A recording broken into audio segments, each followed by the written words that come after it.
Night that covers me, black as the pit from pole to pole. I thank whatever gods may be for my unconquerable soul. In the fell clutch of circumstance, I have not winced nor cried aloud. Under the bludgeonings of chance, my head is bloody but unbowed. Beyond this place of wrath and tears looms but the horror of the shade, and yet the menace of the years finds and shall find me unafraid. It matters not how strait the gate, how charged with punishments the scroll. I am the master of my fate. I am the captain of my soul.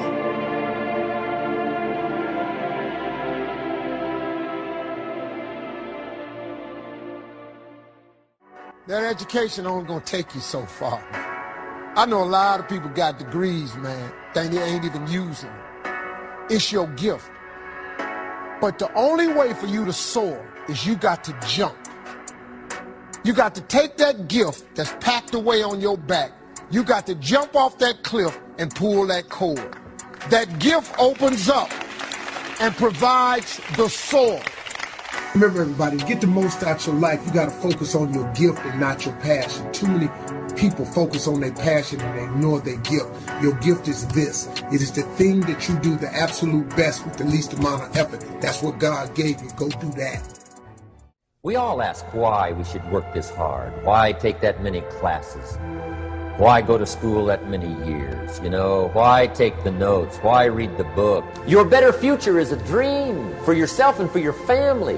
Where do you want to go? What do you want to do? What do you want to be? What do you want to see?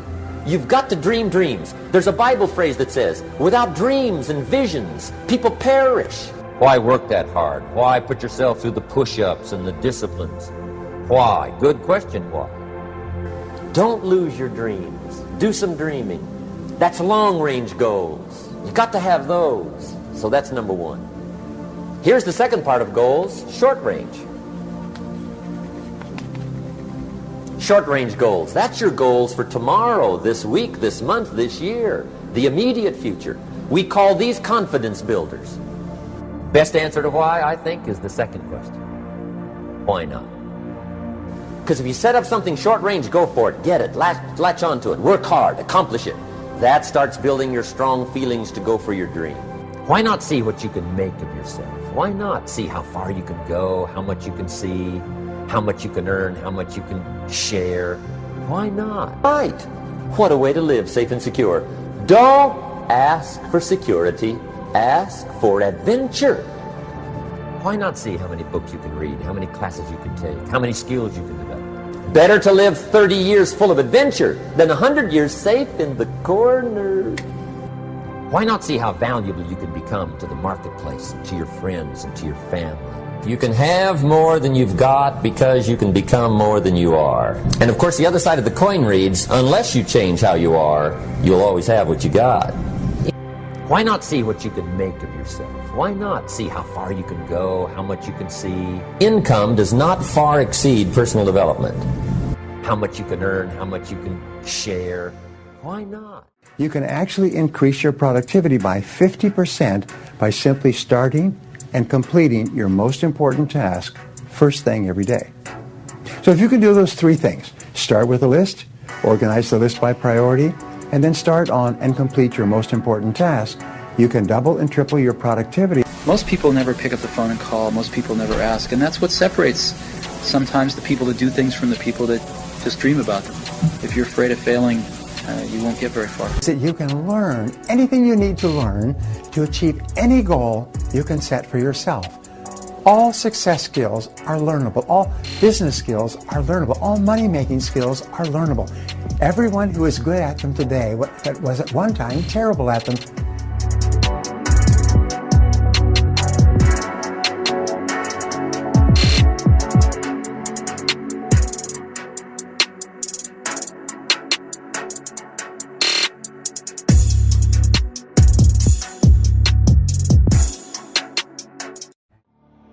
Self-esteem is the disposition to experience oneself as competent to cope with the basic challenges of life and as worthy of happiness. Our self-esteem creates a set of implicit expectations of what is possible and appropriate to us. These expectations tend to generate the actions that turn them into realities, and the realities confirm and strengthen the original beliefs. Okay, so let's just say you have low self-esteem, you don't really feel like you can cope with the challenges of life, you don't really feel like, you're appropriate to life, it's like, this is not really for me, I can't really achieve all of this, and it's just this cycle that goes on and on and on, and that keeps you just stuck.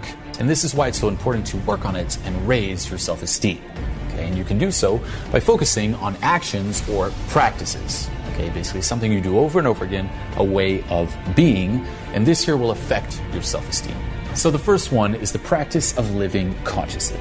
Okay, basically having a mind that is active versus passive, that seeks awareness versus simply not bothering, that is responsible toward reality versus that escapes or evades reality. The second is the practice of self-acceptance. Okay, basically to be for yourself and to refuse to be in an adversarial relationship to yourself.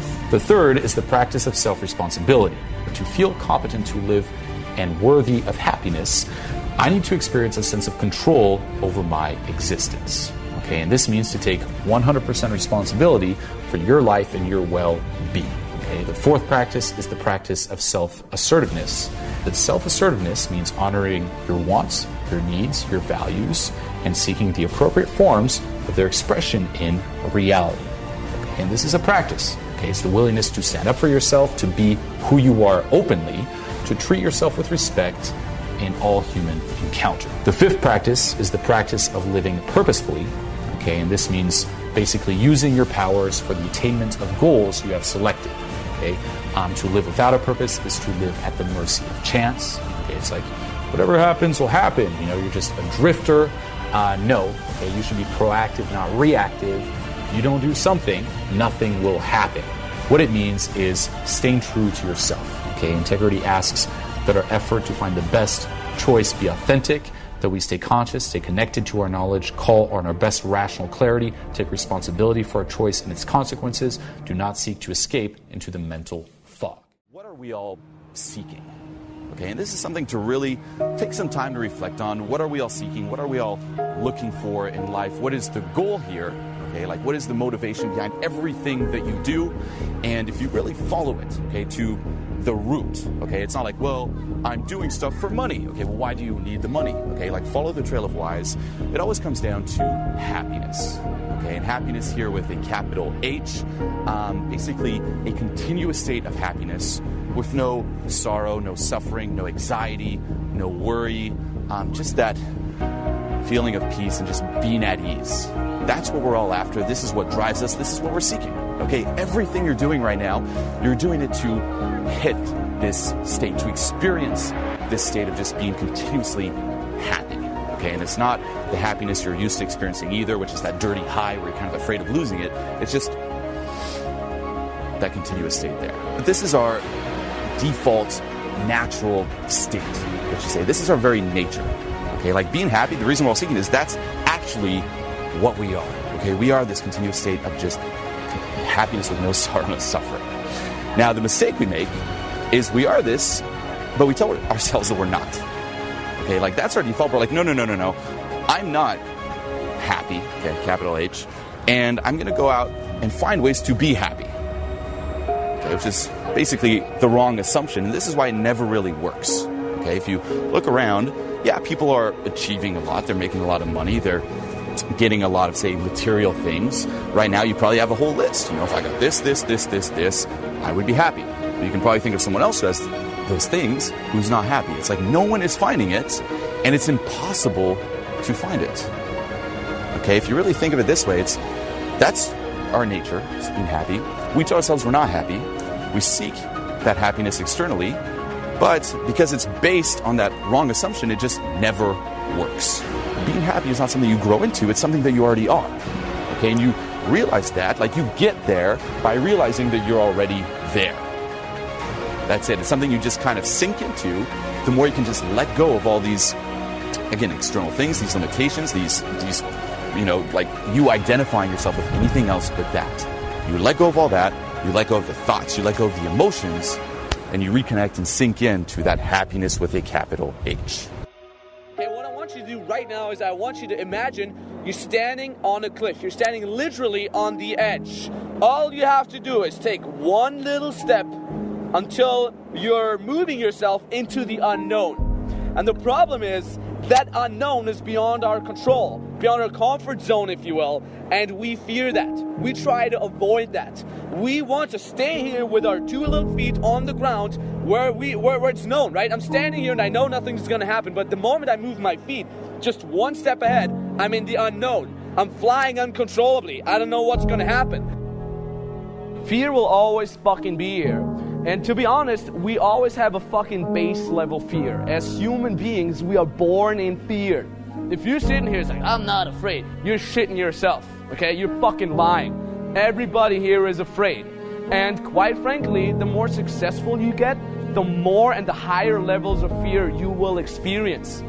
The first thing we're trying to do when we're in a moment of one step into the unknown is we're thinking. We're trying to think through the whole problem. We're trying to think the problem away. It was like, let me just think. Let me just think. And even when you stand on a cliff, before you jump, you're like, let me just think this through. Let me just think this through. But there's one thing you gotta be aware of. Thinking is not gonna get you down. Fear will never fucking go away. It will always be a part of everything. The basic gist, however, is it's about how you deal with that fear. It's not how you eliminate the fear. It's how you fucking deal with that fear. Right? Moments like these are not moments of thinking, they're moments of doing. Your brain's not fucking gonna help you. No, it helps you in a lot of situations in your life, but not when it is about doing that one step. The only two things that are gonna help you in situations like this is your left foot and your right foot. Those are your only two friends. And I always say that I move my feet faster than my brain can think.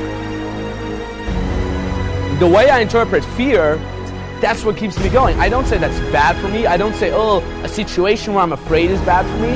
No, I think that's good. In fact, I deliberately put myself into situations where I'm exposed to fear, where I'm exposed to potential fuck-ups, right? When I get in a situation and somebody would tell me, dude, there's a 90% chance you're gonna fuck it up, I'm like, bring it on, man, because it's a win-win situation. I either win, I either overcome that obstacle, or I get fucking stomped into the ground, but survive. But fucking survive. Bill Gates is not confident in making money because he made a lot of money. No, those motherfuckers are fucking confident because they lost. And they lost, and they lost, and they lost, and they lost, where everybody would have given up. Those motherfuckers went back up like, well, I guess I'm gonna fucking do it again. Stop thinking and move your feet into the unknown. Fly down, survive, and tell yourself you survived. Even if you land on your ass, you're most probably gonna survive, and you're never gonna regret it. Just do it. What is a king in my mind? And these are just expressions. A king is a man who just outclasses other guys. Most other guys are just kind of trying to get through the day. They're trying to just amuse themselves with little random diversions to get the day done. A guy who's a king is on his purpose. He knows what he wants out of life. He knows what vibe he wants around him. He has a good sense of personal boundaries. He knows what he's doing here. It's a cut above. You're somebody who likes what he does for a living, and if you don't, you're taking steps towards getting to a point where you do. You're fun, you're happy, you smile, you enjoy the little things. You can stop and smell the fucking roses. You're not all stressed. It's really about the ecosystem that you build around yourself. You gotta build it, and it's not gonna build itself. These things do not build themselves. For me, life is about, again, like I said, building yourself up. And what it really comes down to in the end, you want to know what it actually is? Honestly, contribution. Part of this journey is when you see an opportunity, take fucking action. You align your full self towards the goal. You want to be what's called promotion-oriented and think of what can go right, not prevention-oriented. Because people think that they want to move up, but only part of them wants to move up. The other part of them wants to stay stagnant. So you got to think about that. You can tell the size of a man by the size of his problems. Got a small man, his problems are very self-directed, very self-focused.